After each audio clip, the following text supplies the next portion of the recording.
وہ بھی وہاں ایک شخص کے اندر مرتکز کر دیے گئے۔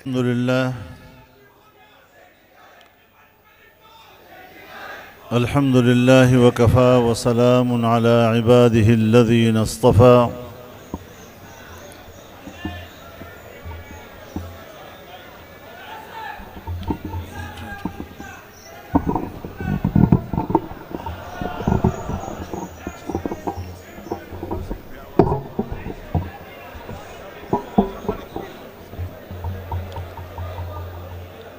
لا سيما على سيد الرسل وخاتم الأنبياء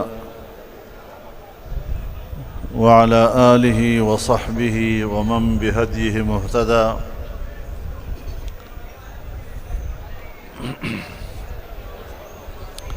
أما بعد فأعوذ بالله من الشيطان الرجيم. بسم الله الرحمن الرحيم.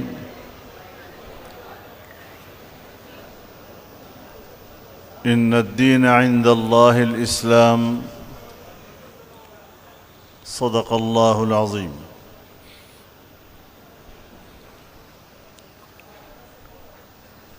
سب سے پہلے میں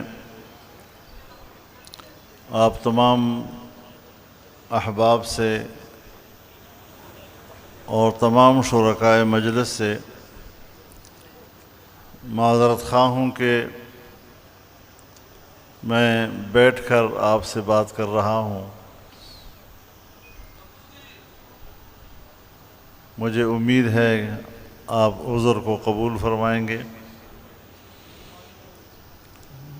ہمارے پیچھے جو ساتھی بیٹھے ہیں ان کا یہ بھی خیال ہے کہ ہم تجھے دیکھ نہیں پا رہے، لیکن میرے خیال میں اگر نماز میں امام کی تلاوت سنائی نہ دے تو نماز میں کوئی فرق نہیں پڑتا، تو یہاں تو پھر بھی آپ کو آواز پہنچ رہی ہے۔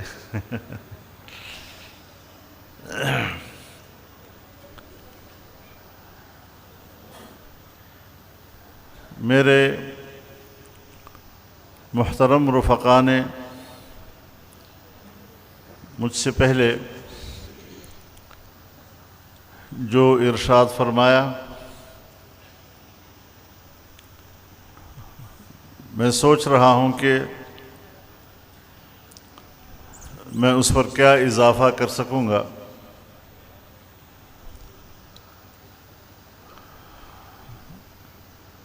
لیکن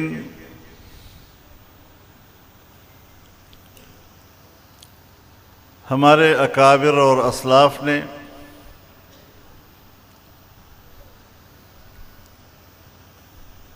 جماعتی اور سیاسی جدوجہد کے لیے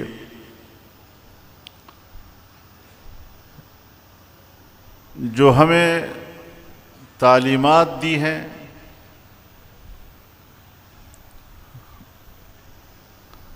اور وہ تعلیمات قرآن و سنت سے اخذ کیے گئے ہیں، میں سمجھتا ہوں کہ آج بھی ہمیں اسے سمجھنے کی ضرورت ہے اور اس پر عمل کرنے کے ہم محتاج ہیں۔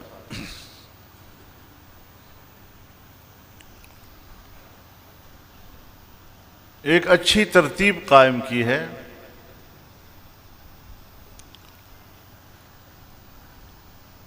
کہ ہر فرد کے لیے اولین چیز اس کا ایمان، اس کے دل میں امانت و دیانت و عبدیت،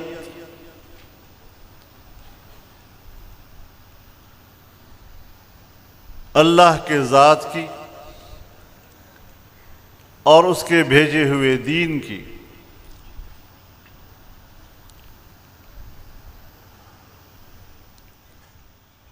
تو شخص سے ابتدا ہوتی ہے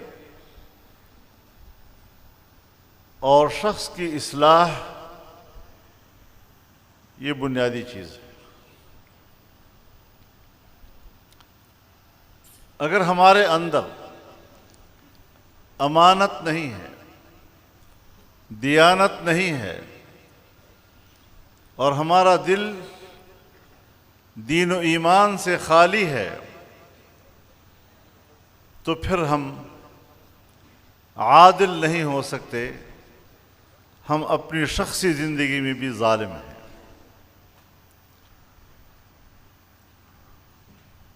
ایسے اشخاص پر مشتمل ایک گروہ اگر غلبہ حاصل کر لے تو پھر قوم پر بھی ایک ظلم ہی مسلط ہوگا، جبکہ دین اسلام کا جو مقصود ہے وہ معاشرے کو عدل فراہم کرنا ہے۔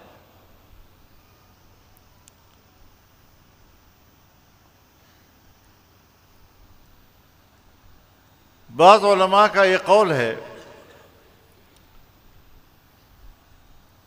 کہ عدل کے ساتھ کافر حکومت بھی برقرار رہ سکتی ہے، اور ظلم کے ساتھ مسلمان کی حکمرانی بھی برقرار نہیں رہ سکتی۔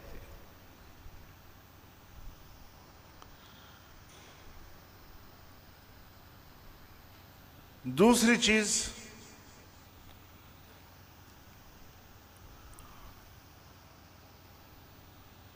جب ہم تعبیر بن جائیں وما خلقت الجن والانس الا لیعبدون کی، تو پھر اگلا مرحلہ آتا ہے الیوم اکملت لکم دینکم واتممت علیکم نعمتی ورضیت لکم الاسلام دینا۔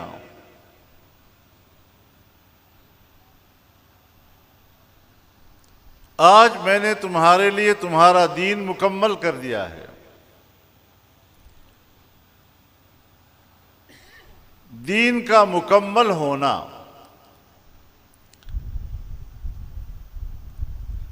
باعتبار تعلیمات کے اور احکامات کے ہے،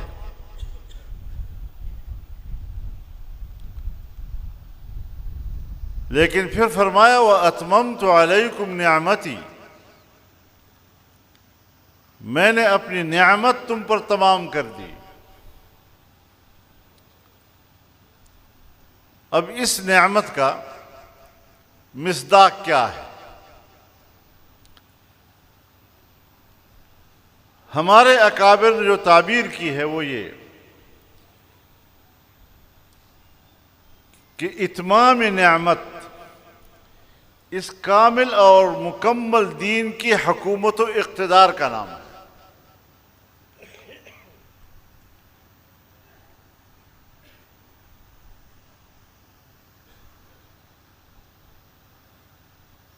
تو ملی اور مملکتی زندگی میں اللہ کے نظام عدل کا قیام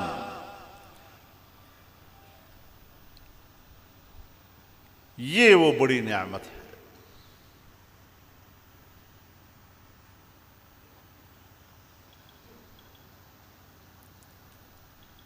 اور علماء یہ بھی فرماتے ہیں کہ حضرت یوسف علیہ السلام کی قمیص جب ان کے والد حضرت یعقوب علیہ السلام کے پاس لائی گئی اور آپ کے چہرے پہ ڈالی گئی اور آپ کی بینائی واپس آ گئی تو فوراً پوچھا کہ یوسف کو کہاں چھوڑا ہے؟ تو جواب دیا ملک مصر، وہ تو مصر کا بادشاہ بن گیا ہے۔ پھر پوچھا علی ای دین ترکتہ، کس دین پر آپ چھوڑ کے آئے ہیں ان کو؟ تو جواب دیا علی دین الاسلام،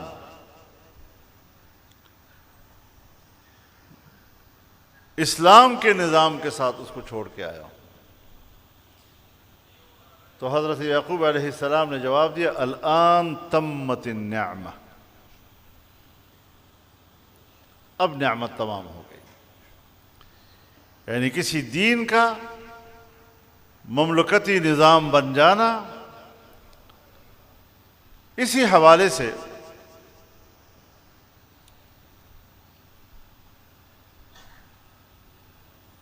تاریخ اسلام میں سیاست و حکومت پر 500 سے زیادہ تصنیفات ہیں۔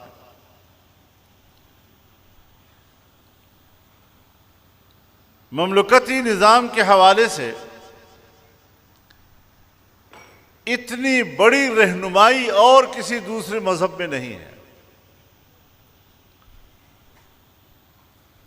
لیکن ہم نے اس پہلو کو اہمیت نہیں دی، علمی اعتبار سے ہم نے اس کو فروغ نہیں دیا، اور کچھ عرصہ پہلے جب کراچی میں وفاق المدارس العربیہ کا اجلاس تھا تو میں نے وہاں علماء کی موجودگی میں یہ تجویز دی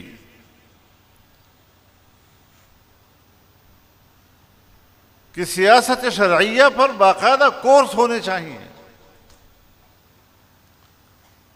ہم معروضی سیاست میں اس طرح پھنس جاتے ہیں کہ بس ہمیں وہی دن نظر آتا ہے، وہی حکمران نظر آتا ہے، اس کی موافقت نظر آتی ہے، اس کی مخالفت نظر آتی ہے، اور اس کے علاوہ ہمیں اصول سے اور علمی اعتبار سے اس نظام سے کوئی وابستگی نہیں۔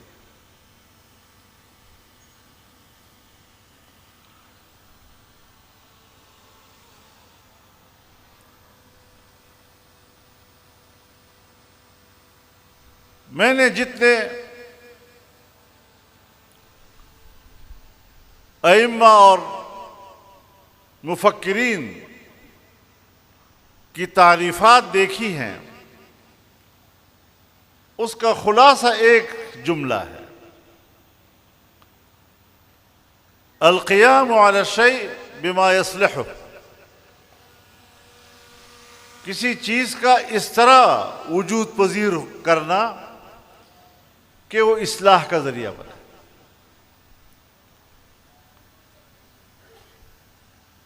اور میں آپ علماء کرام کے سامنے بھی جو میرے ذہن میں تعبیر آئی ہے وہ بھی آپ کے سامنے رکھ دیتا ہوں، تاکہ اگر اس میں کوئی اصلاح کی ضرورت ہو تو آپ کر سکیں۔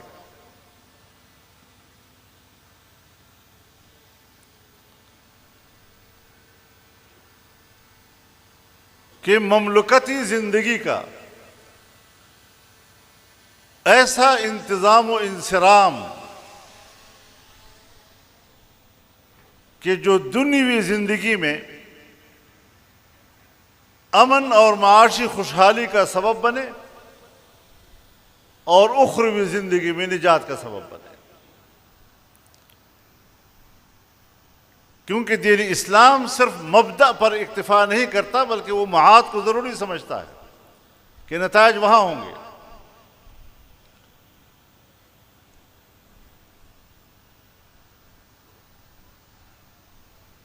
تو اس اعتبار سے جمعیت علماء اسلام ایک جماعت ہے، اور چونکہ انسان مدنی الطبع ہے، مل جل کر رہنے کا اس کا مزاج ہے اور طبیعت ہے، تو باہم شریک زندگی کے لیے قوانین کا محتاج ہے، نظام کا محتاج ہے، حکومت کا محتاج ہے، ایک دوسرے کے ساتھ حقوق وابستہ ہیں، ان انسانی حقوق کے تحفظ کا سوال ہے۔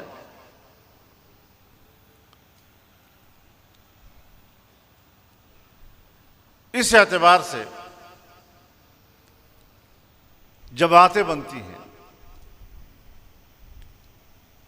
نظریات وجود میں آتے ہیں، منشور سامنے آتے ہیں،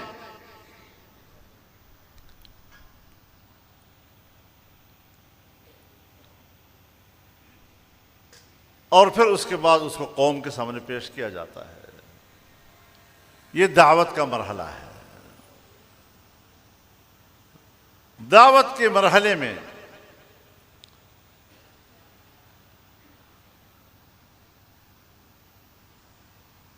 جو تعلیمات جناب رسول اللہ صلی اللہ علیہ وسلم کی ہیں،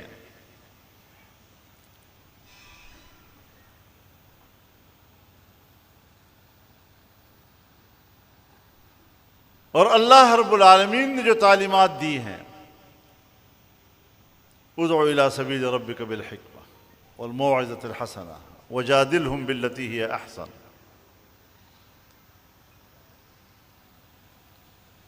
حکمت و دانائی کے ساتھ دعوت دیا کرو،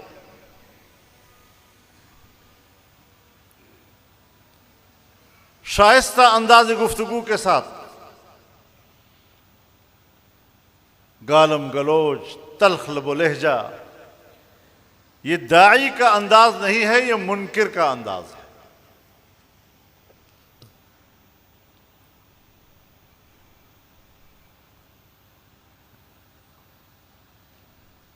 اور اگر کسی معاملے میں بحث چھڑ جائے، جھگڑا پڑ جائے،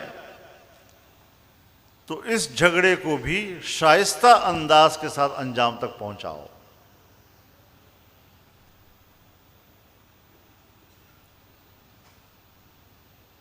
اس میں وہ اخلاقی پہلو سامنے آتا ہے کہ جس اخلاقی کردار کے ساتھ آپ لوگوں کے دلوں میں جگہ بنا سکیں گے۔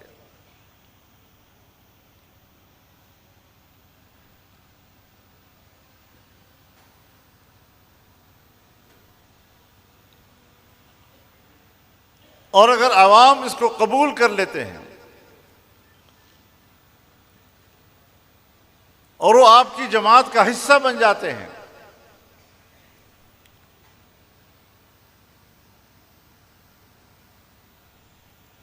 تو پھر ہمارے ملکی نظام میں اسی کو حکومت کرنے کا حق ہے۔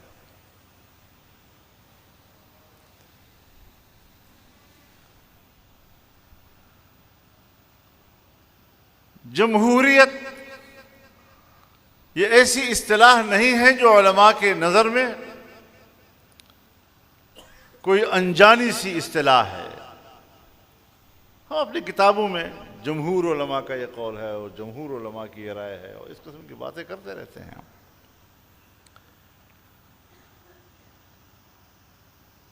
لیکن تعجب اس بات پر ہے کہ اسلام اور جمہوریت کو برابر قرار دے دیا گیا ہے، یا اسلام یا جمہوریت۔ سب سے بڑی کم فہمی یہ ہے کہ ہم مقصد اور ذریعے میں فرق نہیں کر سکتے۔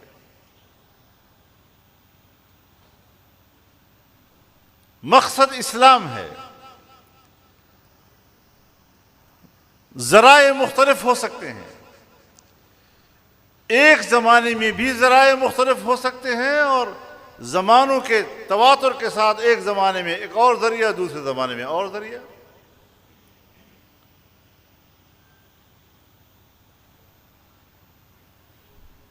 کبھی تلوار اور تیر کے ساتھ ہم جنگ لڑتے تھے، آج ہم ٹینک اور توپ کے ساتھ اور بم کے ساتھ جنگ لڑتے ہیں۔ جہاد تو وہی ہے، لیکن ذرائع تبدیل ہو جاتے ہیں۔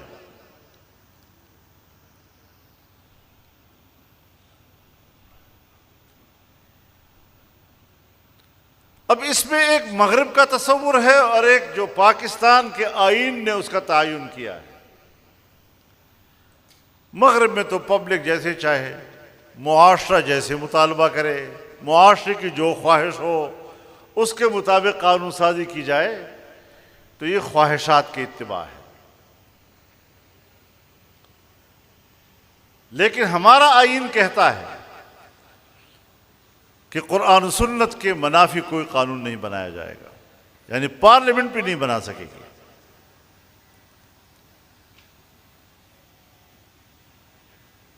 اور پابند ہوگی پارلیمنٹ کہ وہ ہر قانون قرآن و سنت کے مطابق بنائے۔ یہ سارے اصول طے ہیں۔ جمہوریت کو پابند کیا گیا ہے کہ یہاں اگر اکثریت بھی قرآن و سنت کے خلاف رائے دے گی تو قبول نہیں کی جائے گی، وہ قانون سازی نہیں کر سکے گی۔ ابتدا میں قواعد و ضوابط یہ تھے کہ اگر اسمبلی کے 40% اراکین کہہ دیں کہ یہ مسئلہ اسلامی نظریاتی کونسل میں جائے گا تو پھر لازم تھا کہ وہ اسلامی نظریاتی کونسل میں جائے۔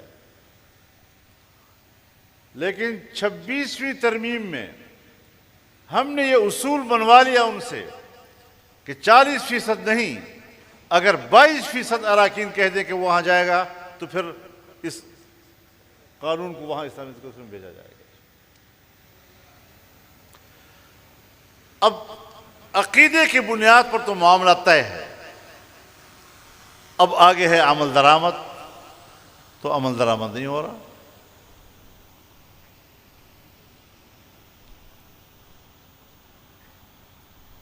اب ایک انسان مسلمان ہے، کلمہ پڑھ چکا ہے، نماز اس پر فرض ہے پڑھتا نہیں، روزہ اس پر فرض ہے رکھتا نہیں، حج فرض ہو گیا جاتا نہیں، تو مسلمان تو اس کو کہیں گے، کافر تو نہیں کہیں گے۔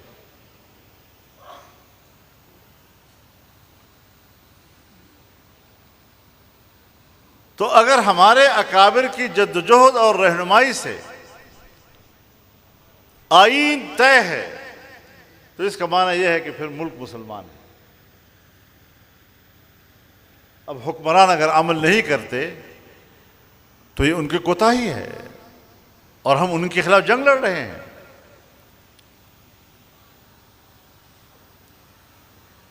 پھر اس نظام کے تحفظ کے لیے تیسرا مرحلہ آتا ہے، وَأَعِدُّوا لَهُم مَّا اسْتَطَعْتُم مِّن قُوَّةٍ وَمِن رِّبَاطِ الْخَيْلِ تُرْهِبُونَ بِهِ عَدُوَّ اللَّهِ وَعَدُوَّكُمْ،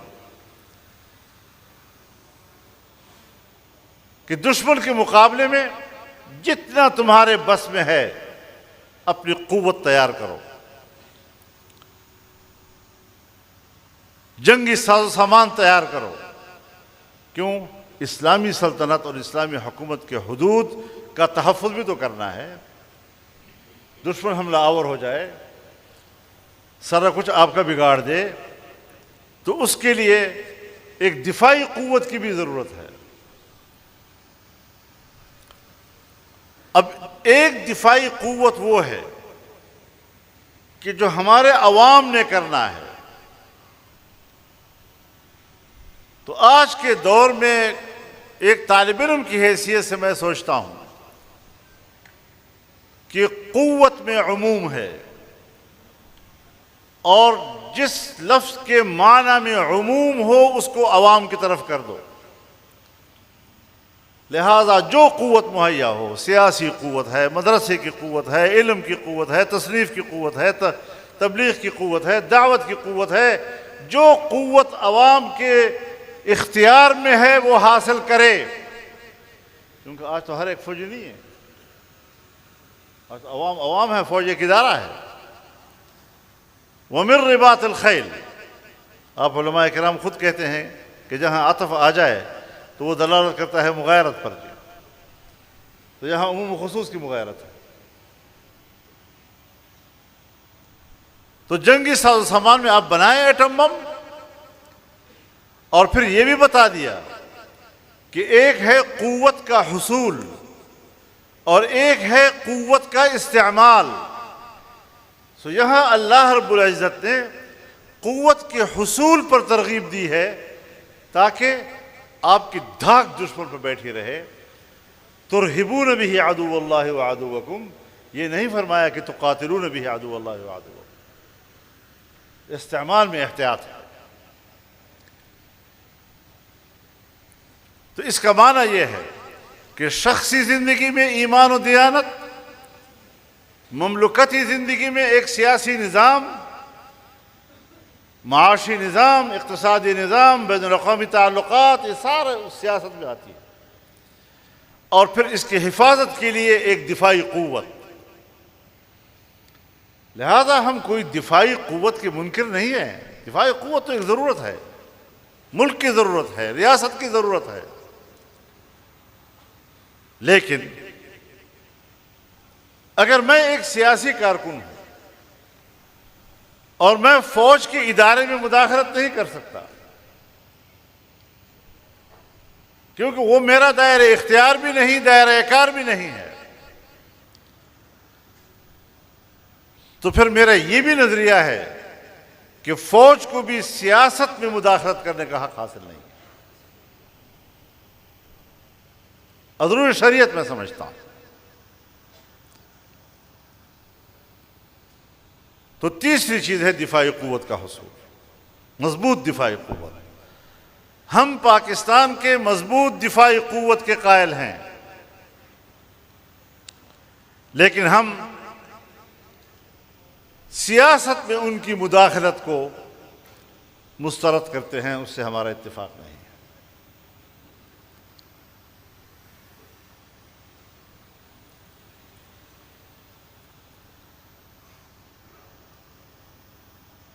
ہمارے ملک میں جو قانون سازیاں ہوتی ہیں، ابھی تازہ قانون سازی ہوئی ہے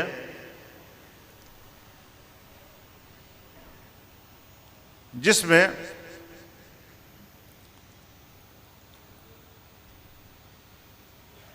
اس تیزی کے ساتھ قانون سازی کی گئی ہے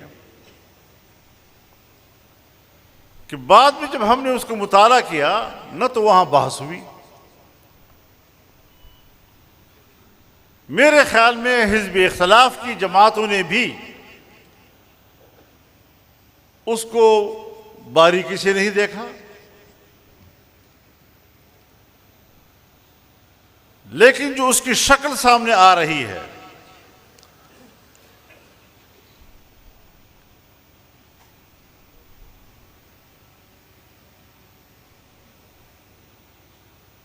اس سے اندازہ لگ رہا ہے کہ یہ قانون سازی آئین کے بھی خلاف ہے. آئین سے متصادم ہے.